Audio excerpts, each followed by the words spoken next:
hiding. What is that?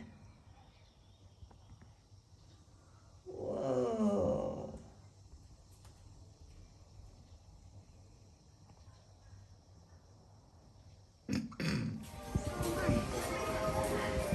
Is it open? Yeah, looks they got basil with purple flowers. I need some of that. So cute.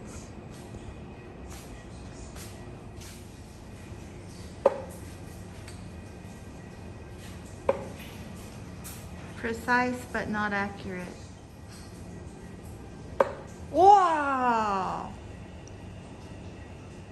That's good sausage. I think we got the best view. Look at that.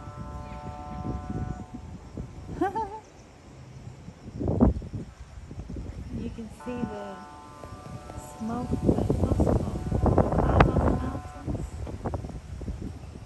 So cool. And the trees.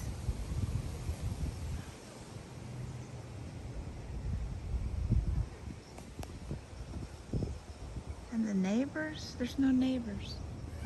Birds and the butterflies. Well, there's a neighbor. I guess it's too hot for neighbors right now. Oh, smell the roses. So nice. The lilies aren't quite blooming yet, but soon. All right, let's give you a little bookish content for mid-month book bash. So I finished volume 5 of Monstrous this morning and still am absolutely loving it. It is still incredibly gory. I love this comment from Lori. Thank you so much, Lori. She has informed me. I've read all 7 Monstrous books and I keep thinking the next one will be the last, but I don't know. Okay, it's cracking me up that I'm holding my phone in the same position as the picture. Anyway, I keep thinking the next one will be the last, but I don't know what her plans are. They are gory, and in the last few books I get lost and have no idea what's going on in places, but I have to know how it turns out. So I continue on. That will be true unless she ever kills off Kippa, in which case I'm done. Okay, same, Lori, same. So this is Kippa. Kippa is the most beautiful soul inside and out, just delightful, delightful little fox creature, human-esque hybrid. It's just, I love Kippa. But book 5, volume 5, so gory. It's a war, like a battle, like long-term battle, and incredibly gory. I think what I'm enjoying maybe most besides Kippa is the characters are all so gray. So one of the reasons Lori mentions you never know what's going on, I totally agree. Like, I'm confused half the time, but part of that is just the characters are so gray, and the author has just set you up to not ever really know whose side they're on. And how it's going to turn out in the end. It's just brilliant. It's just brilliant, but it is incredibly, incredibly gory. So be aware. Okay, move.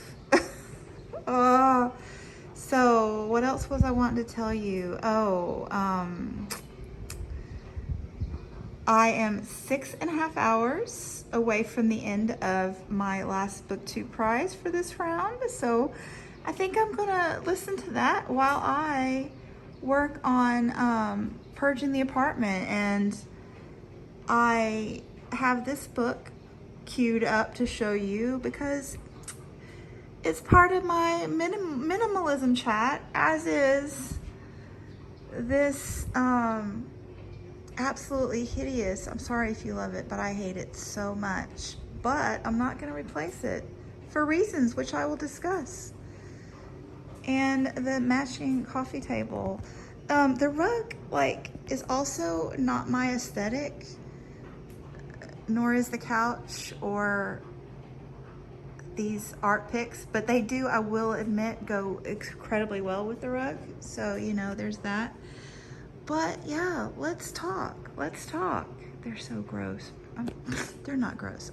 I apologize, but I do not like them. They are not me. Also, we left the air con running again with the door open and it leaked. So this rug that was under the bed and this art print that I really did not like, we're gonna get rid of. So let's talk about minimalism and purging, shall we? So I absolutely love to collect things. If you've been here a while, you know this about me. I had a huge craft room. I had a huge book collection that I collected over the course of 3 or 4 years on BookTube. Because before I started BookTube, I didn't have that many books in my house, just a few random ones mostly, and a lot of those from my younger years. But I amassed a big collection in a short amount of time, and I had a tremendous amount of fun doing so.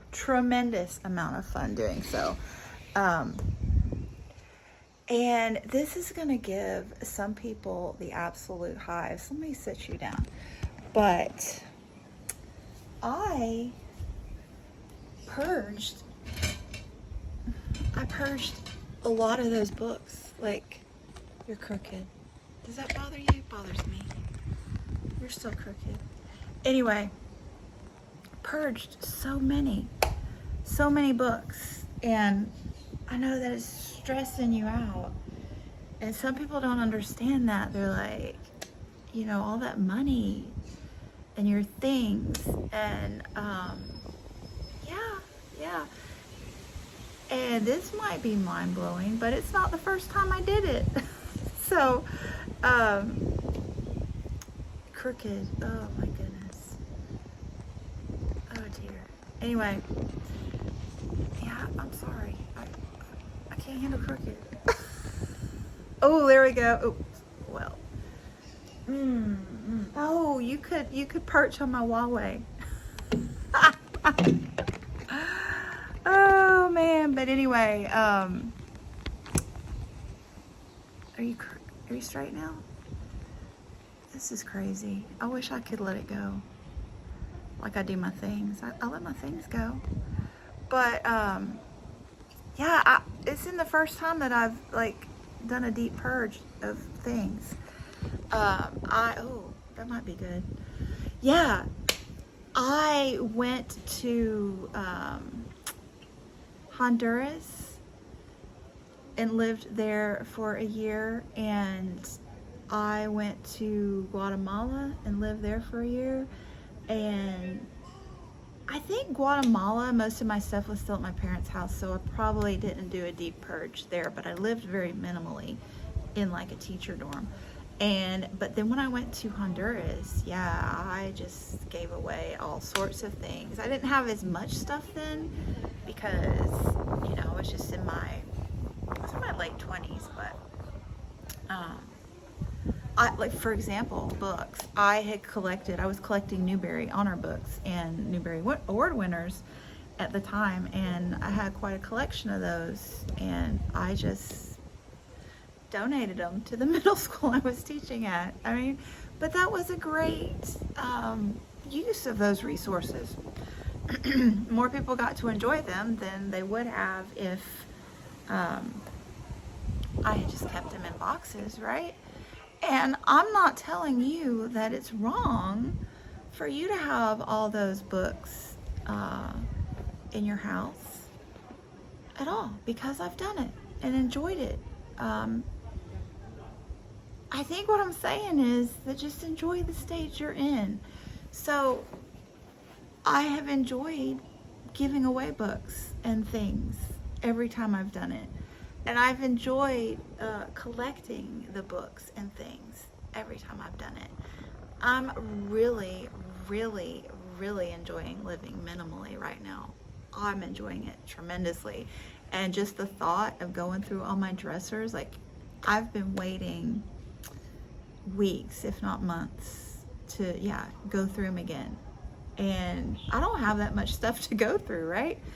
But I have purged stuff once or twice a year for most of my adult life. I think I've mentioned this before. I think I'm naturally a hoarder.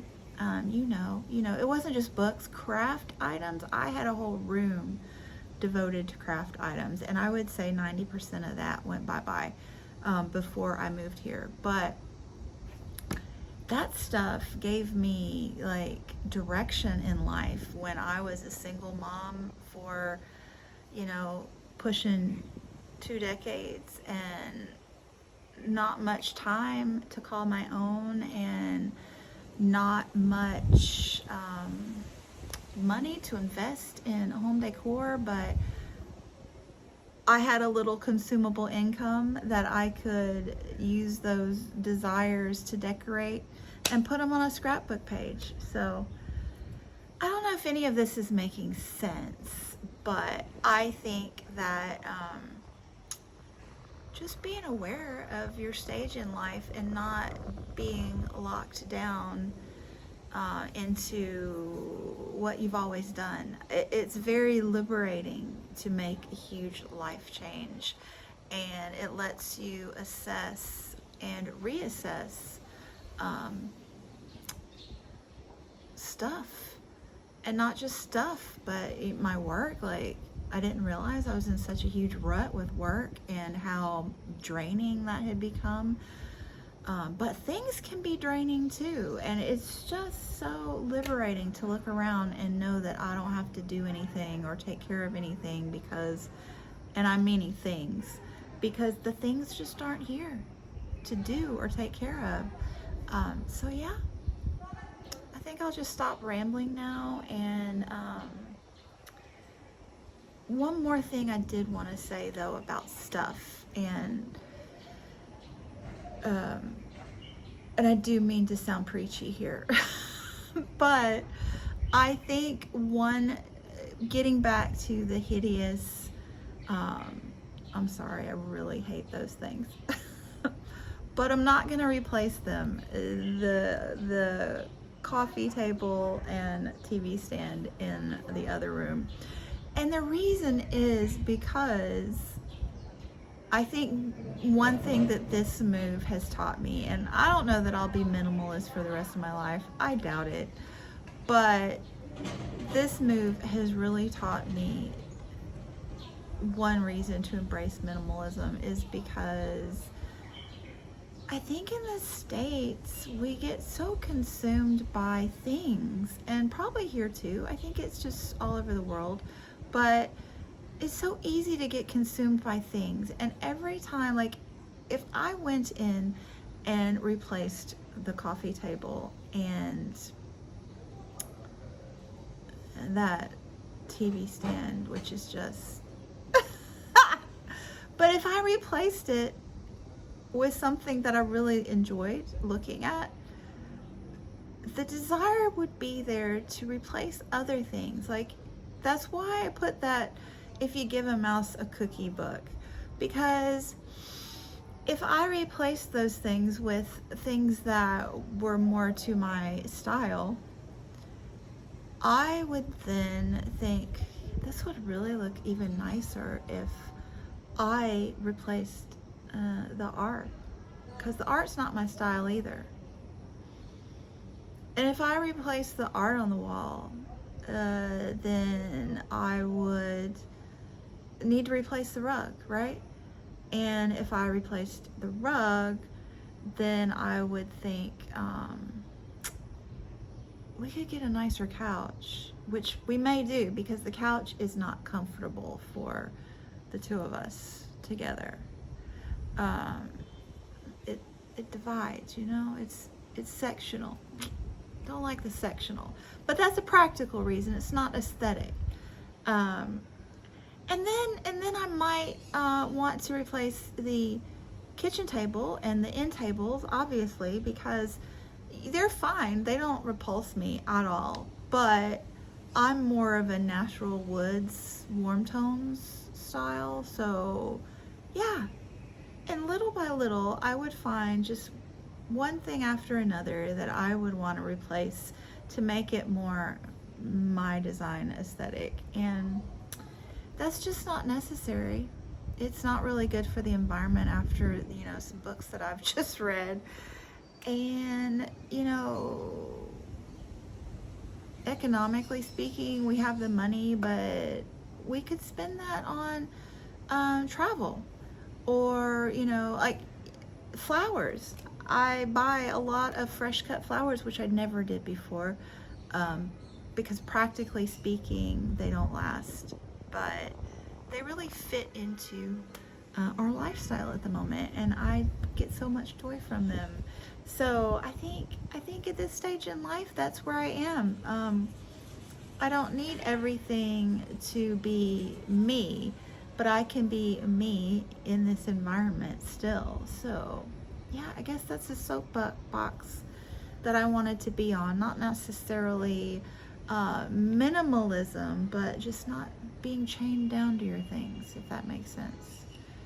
And being open to change. Yeah, that's it. So anyway, I'm gonna get to listening to my BookTube Prize book and do some purging and show you the end result. So let's do this. Maybe I'll finish today. Okay, this is making me absolutely crazy. So tight in here. Funny, I only purged 2 pair of socks, but I found the cleaning lady had been putting my guy's socks in my sock drawer. Look at all this room. I also moved the undershirts, so I can buy more socks now.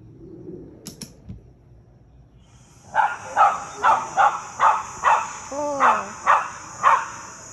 there's a cat. Naughty dog.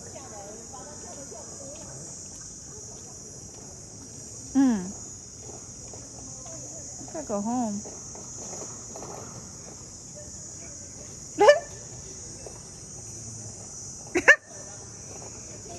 Poor kitty.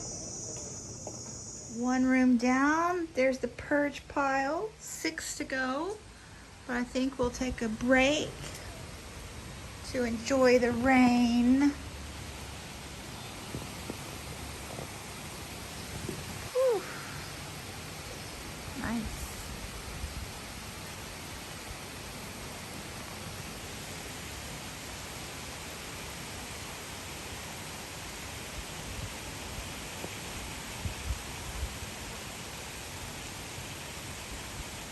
Alright, doesn't look like much, but I'm well pleased with my donation pile, and my house is so much tidier.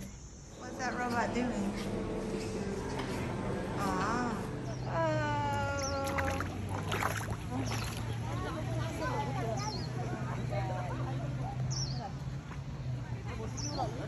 Oh, so funny, duckies.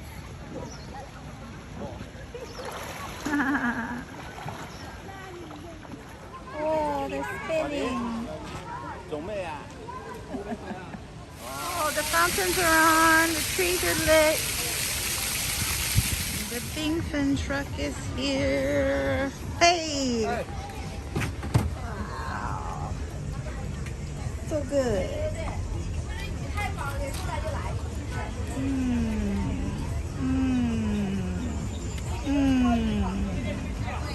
Bing Fin acquired. Ooh.